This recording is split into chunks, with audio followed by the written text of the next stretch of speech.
to A Bit of Insight with Lisa Mosbey. I'm your host, Lisa Mosbey. And you know what? Today we're talking about money. How about a date with money? Have you ever thought about getting into relationship with your money? Well, today's guest is going to talk about why this is so important. During her 20 plus years of experience in finance and business, Kris has realized that money isn't just logic and math. There's also an emotional side to money as well. To be successful, happy, and fulfilled, one must embody the three pillars: your mindset, your energy, and your plan. There was a time in her life when she did not realize how important understanding the first two pillars is. Kris shifted her thinking and realized how important it is to have a positive money mindset and positive energy around money. So, Kris is on a mission to change how the world sees money. By helping one family at a time, she will navigate this journey of continual learning, growing, and creating a more abundant lifestyle. She'll come alongside you to do all of those things. So, please welcome my friend, money coach, Kris Rodriguez. Kris, thanks for being here with me. Hi, thank you so much for having me. I'm excited to be here with you today. Yeah, and you go by Money Coach. I didn't say that so much in the introduction, but she's getting known as Money Coach Kris, which I love that you have this phrase that's coined you, and it totally describes you and your energy and your vibrancy around helping and coaching people through this process. So I want to kick this off with, how did you get to where you are now? Like, give us a little bit of background. Like, how did you get to this place of being known as Money Coach? So that's actually a great question.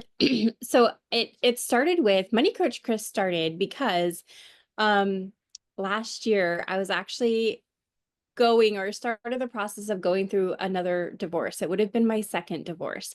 And I was struggling with my identity. I'm like, who am I? Because if you get divorced and you're like, oh, what's my last name going to be? Right. And so since it was my second marriage, would have been my second divorce. I was struggling with, who am I? And that's where I coined Money Coach Kris, because then I'm like, then my last name doesn't matter. And my husband and I reconciled and we were back together. And so everything is beautiful. So I love that. But that journey, sitting in that space of not knowing like who I am and where am I going, really helped me grow into who I am now. So I'm very thankful for going through all of that. We actually share in common. She shared that story with me before because I struggle with that. I kept my married name. I didn't switch back to my maiden name because we were so young when we got married that my entire business and professional life was Mosby. And so there's that, we struggle with that. We go through this drama and trauma enough with the divorce, but then it's like your identity is also tied to that. So Money Coach Kris has identified herself and her passion, her mission for what she does and how she serves people. And I want to jump into the emotional side of money, because there is so many marriages fail because of money. So many relationships struggle because they can't talk about money, and they came from two different worlds and they don't have this common bond of being able to talk about it. So what do you find is the biggest emotional roadblock? Okay, maybe no pressure, not the biggest. What is an emotional roadblock that kind of stands out when you're interviewing and having conversations? People, there's probably some sort of a repetitive pattern that is there around the emotional side of money. Let's talk about that. So what I've discovered with working with my clients is, so I take clients on a series of questions. And what I found is that one of my questions is, what is your first memory of money? And then how that associates with what they fear about money. And so a lot of times, like how we grow up, how we see our parents or our family dealing with money and finances kind of like embeds this emotional block for us. So we either feel like we can't do something because, oh, that's not our family, or I see couples, like one couple will think one way and then or one person in the couple will think one way and then the other will think something completely different. So one might be a little bit more in a scarcity mindset and the other one might be more abundant. And then they struggle because they're like, no, my way's best. No, my way's best. So that, like, not understanding where they each are coming from is also another emotional roadblock, because then they can't seem to get on the same page and it causes a lot of struggle and stress around finances. When you're talking about that, a couple of things popped into my head is rob Peter to pay Paul. I remember hearing that, like, oh, we got to take it from this credit card to pay this credit card. You know, there's this rob Peter to pay Paul, and oh yeah, the love of money is evil. Like there's these catchphrases that at least people of my generation are probably familiar with. You've probably heard those. And so those have energy. When we have that mindset, not only is it a belief like in ourselves and it affects how maybe we hold on to the purse strings too tight, or we won't invest in ourselves or invest in our education, to the energy around that. We talked about mindset and energy in your introduction. How do those words put energy into the beliefs, the limiting beliefs that we experience? How does that, the energy of that affect our Yeah. beliefs? So think about like what you were just saying, like either like, oh, money is evil. So then you're thinking that, and then your energy behind that is, well, I can't have enough money or I can't have more money because then I'll become an evil person. Yeah. Well, I like to help people shift that in, to me, my mindset about that is money is neither good or bad. Money is just a tool and resource, right? And so however you are as a person, money may amplify that. So if you're inherently a good person, having more money might help you to be more generous or a more giving person. But if you're inherently maybe not a great person, then that might make you feel like, oh, now I have money, I have control over you. So I really think it's not the money that does that for us. I think it's the mindset that we have, and then understanding our mindset gives off the energy, right? So then if we know our mindset, our belief around money, and then our energy, which is our deeper attachments to money, then the energy of abundance and or holding on, being scarcity, really comes into play. And so if you can understand where you're in alignment and say, oh, money isn't good or bad, it's just this object, it's a tool and resource that we can use at our fingertips, then it allows the energy to be flowing, right? And if we can understand and get past that block, so many things can be possible. I see that so often in myself. I mean, you're in that field where you're seeing it in these conversations that you're having, but we do, when we start doing deeper work on yourself to try to bring up those things that block you or that have stopped you from achieving the goals that you want to achieve or saving the money that you want to save. There's so much of it that comes from what we've heard, what we've observed, the environment that we grew up in, that I see how it does affect that. So is there hope for us to actually change it? And what does that process start to look like? Yes, there's definitely hope. And it doesn't matter how young or old you are. I tell people all the time, like, we can't do anything about the past. So we can't go in the past and change it. What we can do now is understand where we're at today, understand what we believe in, and how our energy is about money, right? And then once I say, like, we come into a neutral space. So we're not being overly positive and we're not being negative about it. We're just, hey, here's the facts. This is where we're at now. This is how I believe money to be. Here's where my situation is. Now we can understand how then you can get past and go into the future, right? But I can't give you a roadmap to where you want to go if I don't know where you are right now, emotionally, energetically, and then actual numbers, right? Because when it comes down to finance, we need to know, like, what are your expenses? How much money do you make? How much money do you actually spend? And then what are your goals? So then we can help create a roadmap for you on getting past to the next level, understanding how you align with money. Then there's a way that we can move forward with that. so much emotion tied to money, and we have to take the emotion out of it. I love that you always say that. I've heard you say it so many different times when I've listened to you speak, and that is, you got to take the emotion out of it. Let's get down to the facts, and these are the facts. Those stories, those cliches, those I don't know what you call them, those phrases that we use are not facts. They're stories that we've told ourselves that have developed our belief system, and we need a new belief system. We need to tell ourselves new stories. Uh, and part of that comes with the plan. I know that you dive into those different pieces of the mindset and the emotions behind it, the stories they've told themselves. How do we step into the plan? Like, I know you deal with all that stuff first and then you get into the plan, or is the plan that's the first piece of the plan and then we get into the actual numbers? Tell us more, kind of give us more of a feel, like what can somebody expect to walk through when they're reestablishing a healthy relationship with money? Yeah. So I want to say first, it's difficult. I've actually had clients tell me like at the end, not in the beginning, but they're like, "Oh my gosh, I thought this was just dragging on because you just keep asking me question over question." And I just like, what does that have to do with money? And once we get past that, because that is the first step of it, the first half of my whole program is understanding your mindset and your relationship with money. But once we understand that, then I help clients to actually go through and create rules and boundaries with their money. So if you, anything that you know about money, and I know you know a lot of different people in the financial industry, there's 27 different ways to do something, right? And they're good. They have all good things. And then there's some cons with everything. There's always pros and cons. And I always say, what are you willing to give up to get something? Like, what's that risk tolerance? It's not just your risk in the stock market, but anytime you get something really good, you're giving up something. So what are you willing to give up in order to get, right? And the same thing with your mindset around money. Once you understand how you see money, how you value money, what your energy is around money, then we can create a plan based on your alignment. So then now the rules and boundaries that you're creating for money is not me telling you what to do. It's you discovering for yourself, oh, that will work for me because I believe this way about money. So then now you're creating consistent rules and boundaries. So you're creating consistently disciplined habits for yourself that you're going to stick to, right?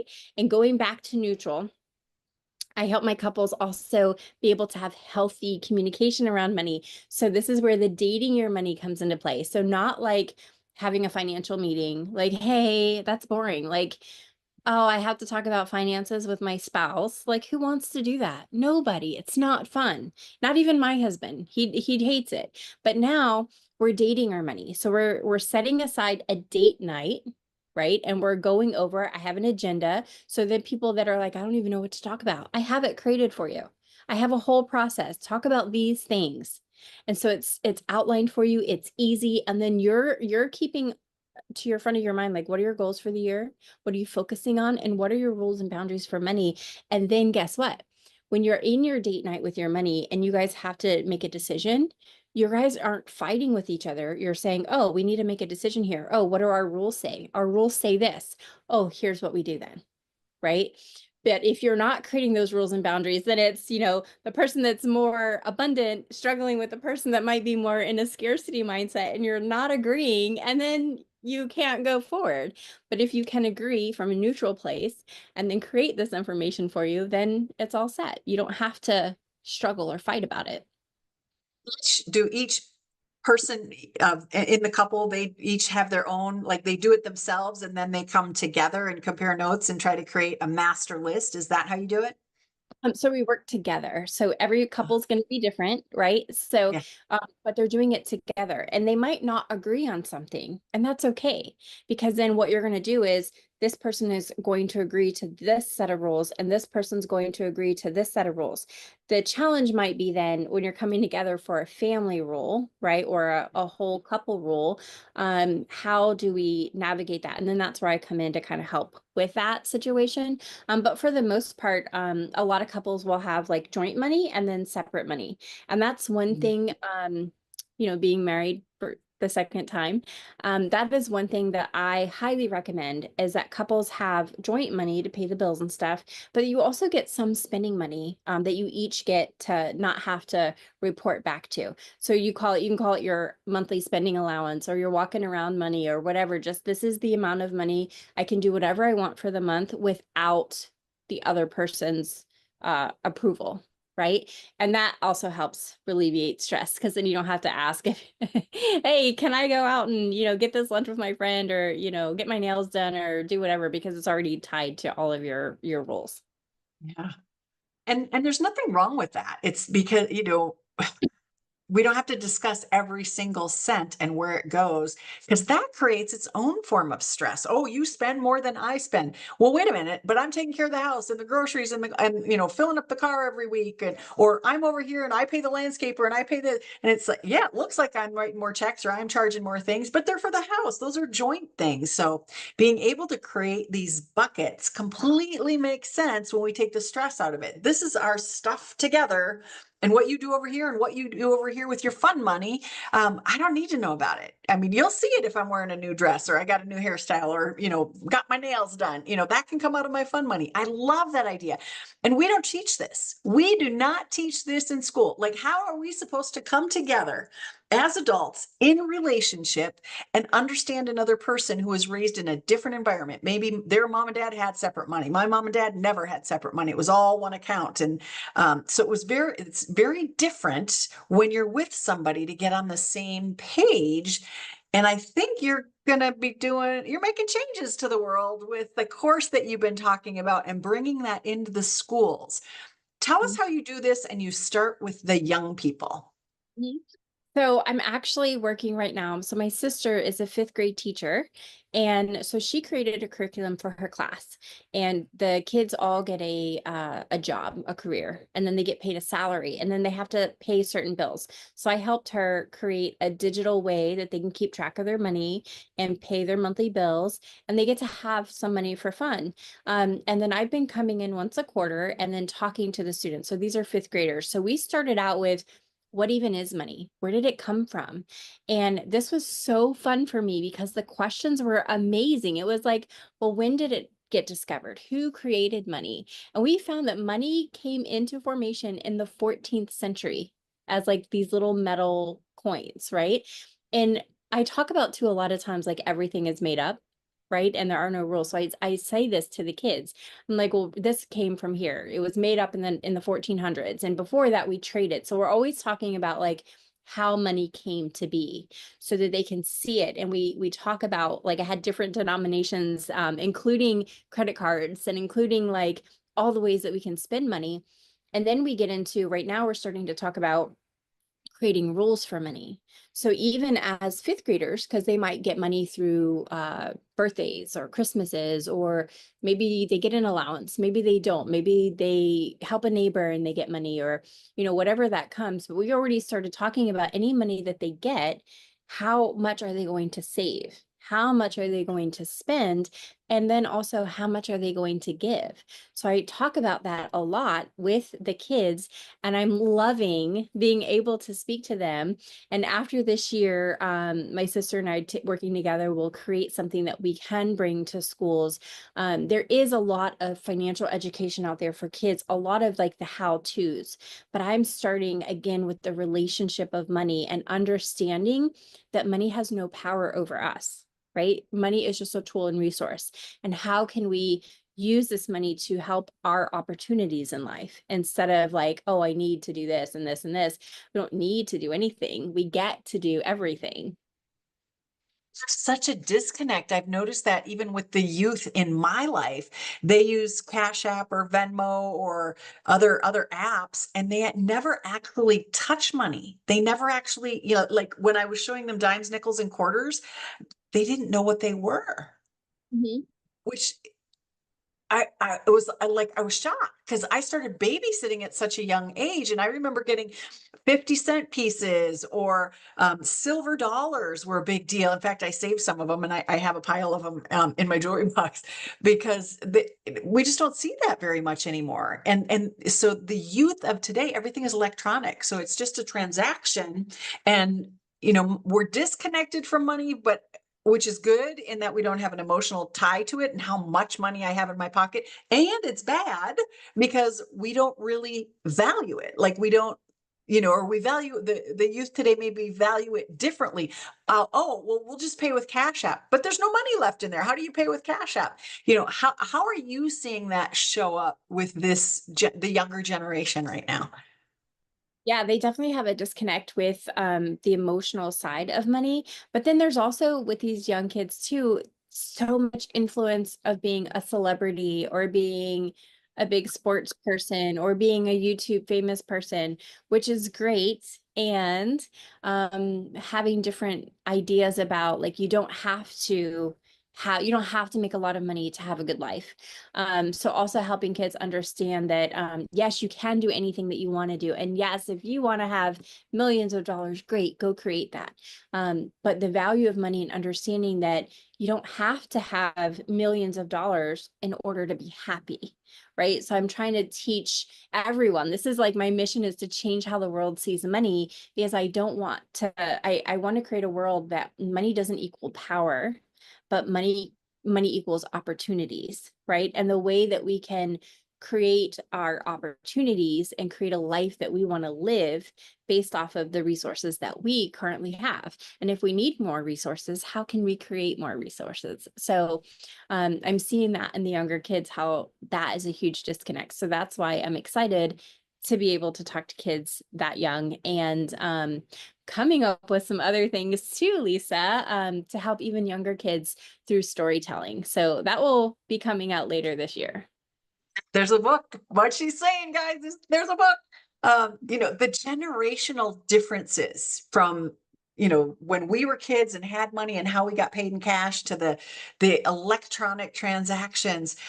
How do parents open up and have this conversation? I mean, they can rely on you and the tools that you're creating, but right now, today, is there some way for parents to maybe have some conversations with our youth to like bring this gap closer together between how they were raised and what the kids are experiencing? Any thoughts on that?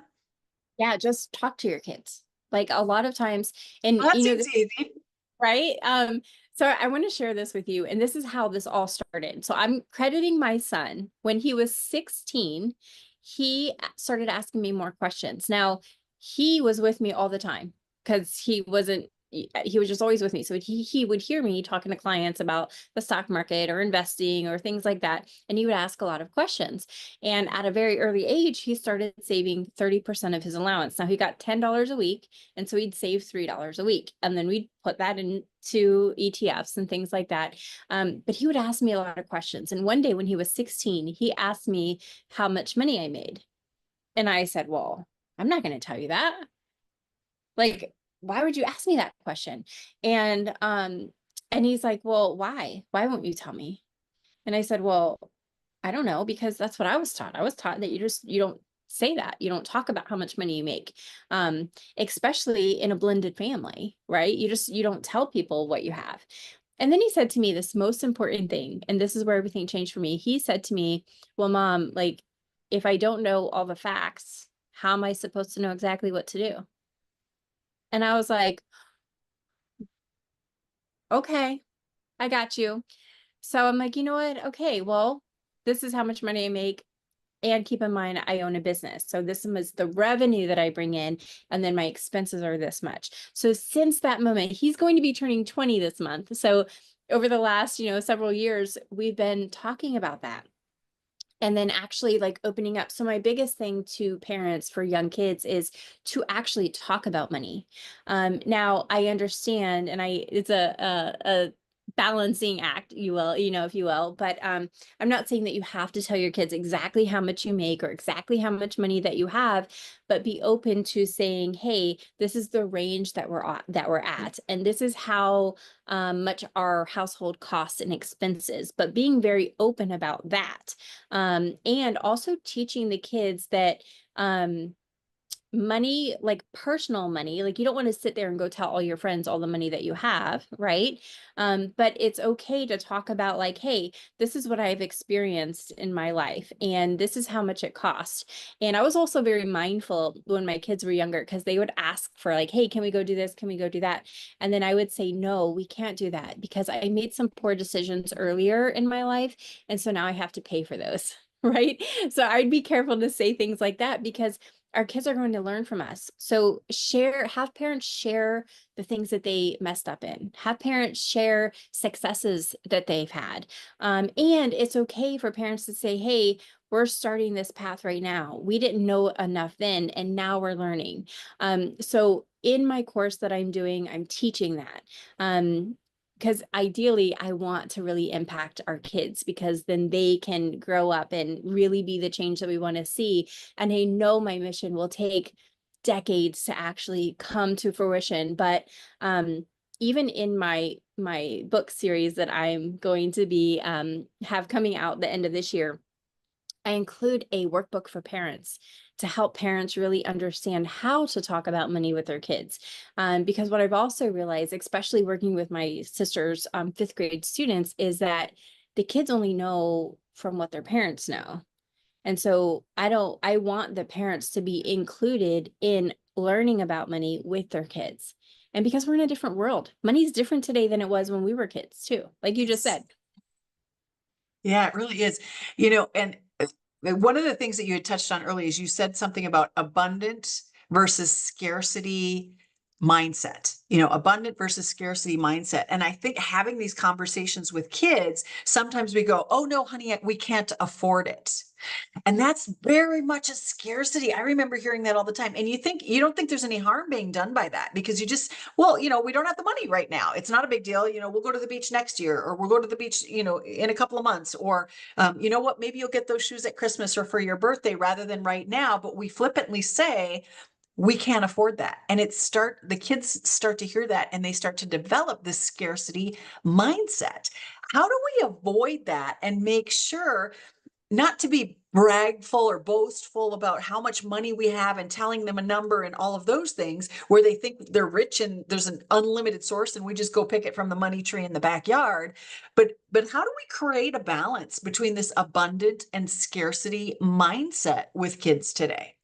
Yeah. So I love when parents talk about their goals as a family, including their kids in there. So let's say that the family has a goal, or it's part of their rules and boundaries that they're going to go on a large vacation every other year, or once every 5 years, or whatever that is, right? But having goals, and I would love if they could be listed somewhere, like in the kitchen or something that everybody can see, because then when it comes time to saying, oh, a kid wants these shoes or they want whatever, then the parent can just say, oh, okay, if we got that right now, that means that this other goal that we're working for is going to be delayed. So which do you choose? Like allowing the kids to see like that, instead of getting things instantly, like why can't I think of that word? Delayed gratification, right? I So was going instant gratification. yeah. So and that's a lot in our kids today, is like everything is instantaneous, right? We can get everything, even as adults. I'm like, oh, I don't want to go to the store for that. Oh, I can have it here tonight at 8 if I go on Amazon Prime. You know what I mean? But delaying those. So having parents understand what their goals are, but talking to the kids about that, getting on the same page. What are our goals as a family? And then when it comes time to, we can't afford something, you can simply say, hey, if we get that right now, then that's going to further delay this. Or, when we went over our family planning, our spending plan, we didn't allocate for that this time. If that's something that you'd like, we need to refigure how our spending plan looks. I am very careful also about using words like, I don't like the word budget. I know a lot of people like budget, like, hey, let's create a budget, but I like the word spending plan, because a budget even can be limiting. Like, oh, I can only spend this much money, or I can only save this much money. But what if you get more money? Then what does that look like? So I like creating spending plans over budgeting. And I always try to use my words very carefully. And sometimes I'll slip into that scarcity mode too. And then I'll catch myself. I'm like, oh no, I didn't mean to say that. And another, this is a trick for parents too. Like, let's say, you want to go to the beach or vacation, or let's say your kids want to go to Disney. And Disney these days, I mean, just for a family of 4 for a weekend, I think is at least $5,000. So instead of saying, we can't afford that, say, I know that we really want to go to Disney. And right now, our budget for our vacation is this, or our plan for our vacation is this. So maybe there's something else that we can do. But if you say, if you say, I want to go to Disney, but I don't have the money, instead say, I want to go to Disney and I have this much money. So what else can you do? Instead of going to Disney, that's something that's very cool, or really understanding, okay, if we do want to go to Disney, let's plan for that. Let's add that to our spending plan so that, in a year or 2 years, we can go. Actually, I know I had a niece who did this. She created a chart and it's like, okay, this is how much we have set aside. And oh, this week we added this much dollars to the account. And this, like, oh, I asked grandma and grandpa for Disney dollars. So I'll have my spending taken care of when we get there, and then the kids get to participate. It's like, here's how much you have for your spending, and here's how much you have for your spending, and here's how much closer we are to getting our passes to go to Disney. And it can be a chart on the refrigerator and everybody can be involved in that. And the reward, the payoff for doing that is just like the kids are invested in it. They get the value of it. And I think it just makes it that much more special when you can do it together as a team and it's not just mom and dad paying for it and the kids get any and everything they want. How is that helping to develop them as human beings? Where does the personal growth come in for causing them to be responsible and planning and, setting goals and achieving them? There's so many emotional, mental health things that are part of this process of understanding and getting to know money and how we're using our money. Are there some small steps that that was one idea, but are there like 1 or 2 or 3 small steps that you really implement with parents who have children to get them started with this mindset? Is there something that's kind of an organized plan of 1, 2, 3?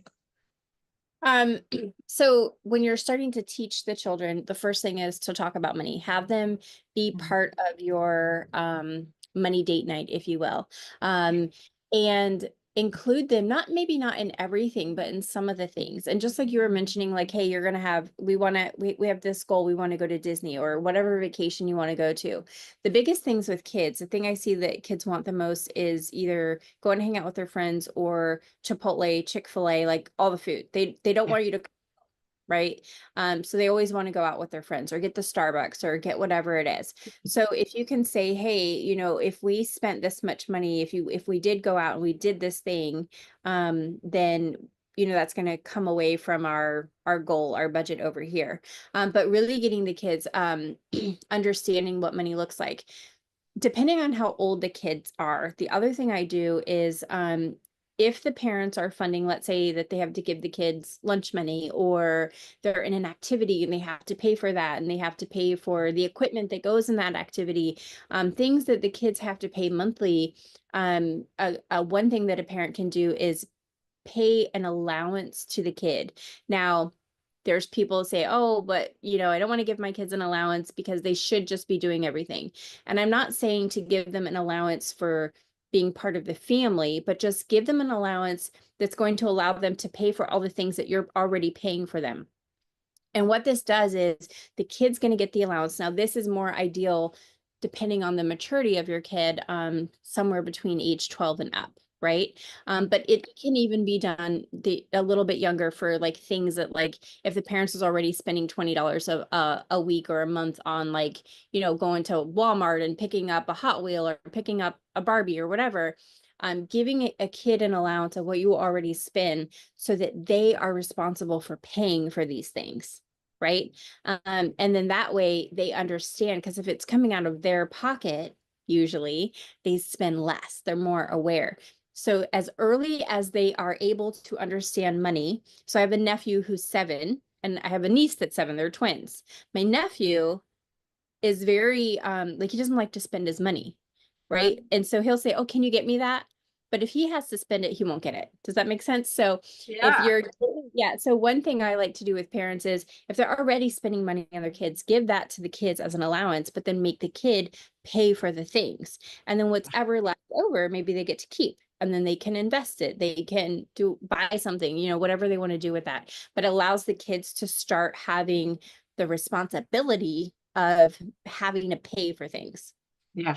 It's not payment for being part of the family. It's an education that they don't get in school. So this is your money education. It starts at this age in our family, and this is what you get for it. And you can set the boundaries. You can actually create the outline of here's how it's going to work. And I love that idea. So they have Yeah. their own date with money, their own understanding of it. Yeah. And the other thing I love, so now let's say your kids are older. Right now, if once your kids are 16, you can add them to a credit card. So as an authorized signer and user to your credit card, and then they can have a credit card. So I did that with both of my kids when they were 16. And then they're learning how to credit card responsibly. So my role with my kids was you have this credit card, and if it's something that you need, like my daughter was in musical theater, so she was always out. So you needed to get food, here, you get your food. I cover that, right? But if it's something that you wanted, like my son always wanted to buy stuff on gaming stuff, well, then every Friday you'd have to pay me for that, right? Oh, So that was our role, and it's taught my kids even how to use credit cards from a very early age. Right.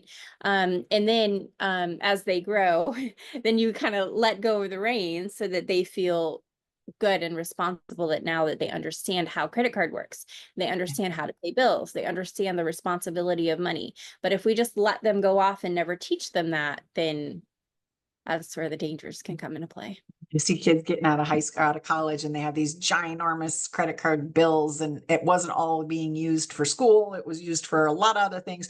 Can you set a limit on that, just out of curiosity? Can you say they can spend up to $100 or some sort of a limit so they don't have an endless supply of credit card opportunity? Yeah. So it depends on the credit card carrier. Like I know at Okay. Amex you can do that, but other carriers maybe not. But you can limit. Like I have, all kids are different, right? So my daughter has a different limit than my son, and just helping them with different things like that. So you do have to kind of watch that, because sometimes credit cards will just automatically increase your limit. Okay. But you can in the beginning limit that just by saying, hey, no, I only want this much on the credit card. Or Amex allows you to limit each card Each differently. card. Yeah, I do remember that because I had employees on a business card, and they, those that were traveling for travel expenses, they could put it on the company card instead. But everybody had a limit for, and no alcohol. Yeah. And I wanted to say one more thing, because this goes back to the kids and just you and your partner, right? So the biggest thing that I see when I'm working with, whether it's couples or families, is the judgment that comes into money that was spent, right? So instead of judging, so when we're having our money date night, I try to say, hey, we can't go back and change whatever we already did, right? But instead of being judgmental, just be curious, like asking questions like, well, was that purchase in line with your goals or values? Was that a need or a want? And so you're not being judgy, you're just asking questions so that the other person can discover what's there for them. Right. Yeah. Mhm. And that's really important, not just with your kids, but also with your spouses, because then what might happen is they might start hiding stuff, or they might not want to, they just feel ashamed of whatever it is that they're spending money on. Right. But once you can come into the space of in a non-judgmental way and just, hey, I'm here for you. It was already spent. We can't go back and change it. We can't, get mad at it or anything. We could just move forward. So that's the big thing that I say. Don't be judgy. Yeah. You jumped over my question. It was, are there any common money mistakes, maybe a couple that you would like to share with the audience? And I think that's number one, is don't be judgmental of how spending happened, and don't hide it. Like, Yeah. there is no shame. We're a team. We're in this together. Let's have a conversation, and I will keep it zipped, keep it zipped. I won't judge. Hopefully both parties can agree to that when they step into that. So number one is no judgment where other spending is, but let's have a conversation about it. What are other common money mistakes that we can share with the audience? Money mistake. So if we look at, well, obviously, judging and talking about it, I think the mistake of not talking about it. One mistake is people just like put their head in the sand, like, especially if one spouse does all the money stuff and the other one doesn't, like, oh, my partner does that. Well, I think that's the biggest mistake. You both should know what's going on because you never know when something might happen, or even if something doesn't happen, you can both be aware what's happening, what's going on. A lot of times I'll see if one partner is really on point with the money and the other one is not. Well, when I'm in a meeting, because I make my couples come together to the meeting, then the one is just sitting there like, oh, I'm like, I need you to understand what's happening so that you can have a voice. And then that way the other person doesn't get angry or frustrated because they were able to be part of the conversation. So don't put your head in the sand, be aware, look at your money. That's the other thing. Like go through and check your statements. This is the thing. I see it more actually in people that have a little bit more discretionary income. They're not checking their statements. And so they're not seeing that something was charged twice or something that they're paying for, and it just keeps going and going and they're not even using it. Well, so that's where a lot of wasteful spending comes, by not checking. So that's really what I'd say. Yeah. Non-judgment, have communication, don't bury your head in the sand, and both parties need to show up. And it's not I think the other thing that I would add to this, it's not a competition. If you make more or I make more, it's the pool. We're talking about the pool of the money and how we're allocating that pool of the money to his, hers, whatever, the two adults in the relationship, and then the children in the relationship, and then the household in the relationship for the family. Like there's these buckets and there's no judgment. The money comes into the pool, everybody contributes. Even if people always say, well, she's a stay-at-home mom, she didn't work. And it's like, are you kidding me? I never had kids, but I have babysat and I know how dang hard that is, and having to take care of the clothes and the grocery shopping and oftentimes the wife is the CEO of the house and takes care of the bills and managing a budget for the house. Some of those women who were moms, stay-at-home moms, are more educated than a lot of the business people that I work with because they know how to do money management and how to get it all done with what they have in a kind, loving, open-hearted way. There are many, many, many women who do this. So this, being in a relationship and being part of a family, it all contributes. There is no one person that job isn't needed more or is needed more than the other one. And it's not a competition. We're in this together. And I think that that's a really important distinction. Thoughts Yeah. on that? Yeah, no, I 100% agree. And so whatever, if you're in a partnership where you're both working, again, you guys could be making different amounts of money, and then like figuring out how you guys are contributing to the family. If you're in a relationship where one person is staying home, then having that communication, I feel like there's a lot of that's where a lot of judgment might come into play. Oh, well, my partner's the one bringing the money, so I can't. Or vice versa. Oh, all you do is stay at home all day. Like there's a lot to that, right? And that's where coming and understanding your mindset around money and the energy around money really comes in to help the couple better understand their relationship. And then when you're dating your money, you're talking to it. You're like in love with money. You're from a nice, healthy way. So for me, the top three reasons people get divorced: one is lack of communication, two is infidelity, and three is financial stress. And in my program, I'm really helping with the financial stress and helping couples create healthy communication around money, which really helps with the number one reason that people get divorced. Because if you could talk about money, you could talk about anything, right? I haven't figured out how to solve infidelity yet, but the number one, If you're communicating, right? I mean, yeah, it really does actually solve that one as well. Because a lot of times infidelity is you're starting to talk to somebody else, you're having conversations with somebody else and not with your spouse.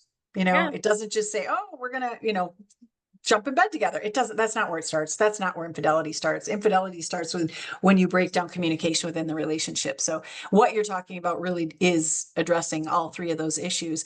And I know you've created a course for folks. So share a little bit about how folks can find you, and we will wrap this podcast up and give people a place to actually get some services, get some help, have some conversations if they need that guidance. Where do they find you, Kris? Yeah, so you can find me on my website. It's moneycoachkris with a K.com, and everything's on there. So I have the do-it-yourself completely digital course. And then I have some options if you want some just group one-on-one time with me. And then I have the option where if you and your partner really want just a couple one-on-one sessions with me included in the course, that option's available as well.